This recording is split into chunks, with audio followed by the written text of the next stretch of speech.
Welcome to Stone Watch, and this is the Retro Rewatch. Today we're talking about the 1984 classic, The Last Starfighter. And if you haven't already, please smash that subscribe button and click on that bell so you can be notified for future videos. And be sure to give this video a thumbs up. And yes, as suggested in the comments, thanks a lot, Ken Kenobi, I went back and revisited this old classic from 1984, The Last Starfighter, on Amazon Prime. Now, I actually had to rent this movie because no streaming services out there right now have this movie available in their you're already subscribed library, which was kind of a bummer, but at the same time, I'm okay with this because I saw this movie twice back in 1984 in the theaters. I rented it at Blockbuster. I can't tell you how many times, and I've seen this thing countless of times. I mean, countless of times on random cable channels over the years. I love this movie, and I got to tell you, man, other than Star Wars itself, this movie ranks up there as one of my top childhood favorites when I was a kid. I don't know. At least that's just my opinion. Let me know what you think about that in the comments down below. The Last Starfighter is a 1984 American space opera film directed by Nick Castle. The film tells the story of Alex Rogan, a teenager from a California trailer park that beats a high score on an arcade game and then is recruited by an alien defense force to fight an interstellar war. Now, along with Disney's Tron, The Last Starfighter has the distinction as being one of cinema's earliest films to use extensive real-life computer-generated imagery to depict its many spaceships, environments, and space battles. Starring in this movie, we have Lance Guest, Robert Preston, Dan O'Herlihy, Catherine Mary Stewart, Norman Snow, Barbara Bozen, Vernon Washington, and K.E.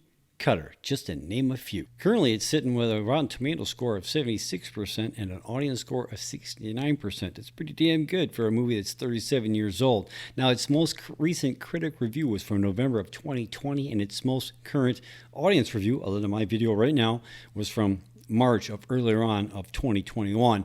With a budget of $15 million and a total box office $28.7 million, we unfortunately know why this movie did not get a sequel. Like I said before, I love this movie. I can watch it over and over again.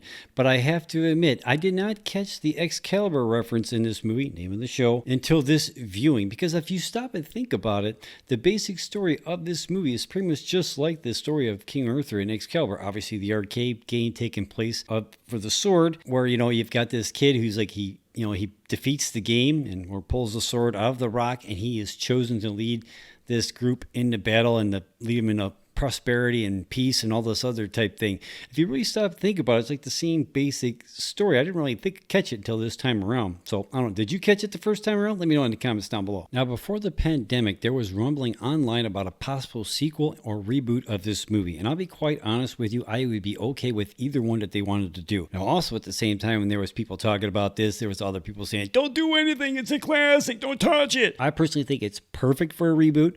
I think it's perfect for like a reimagining with new updated effects, maybe a new updated cast.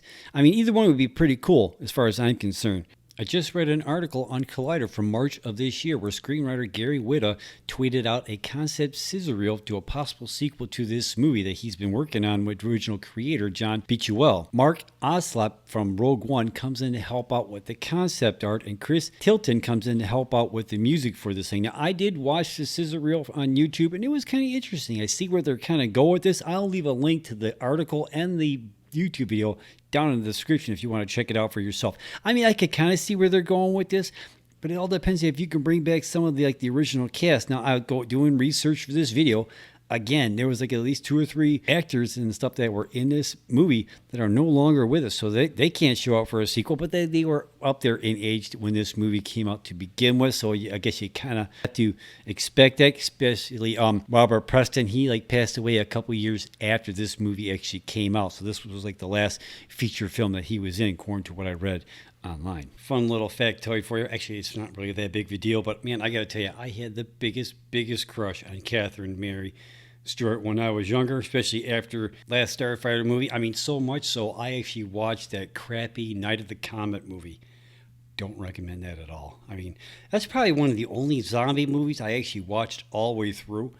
And again, the only reason why you watched that movie at all is because she was in it. So, I don't know, man. Have you ever seen the movie The Last Starfighter? Let me know in the comments down below. What do you think? Do you actually think that they could do a sequel or reboot to this movie 37 years later? Let me know in the comments down below. I mean, I think that they could. I think, again, either one that they would do, I'd be okay with. So, I don't know. Let me know what you think in the comments down below.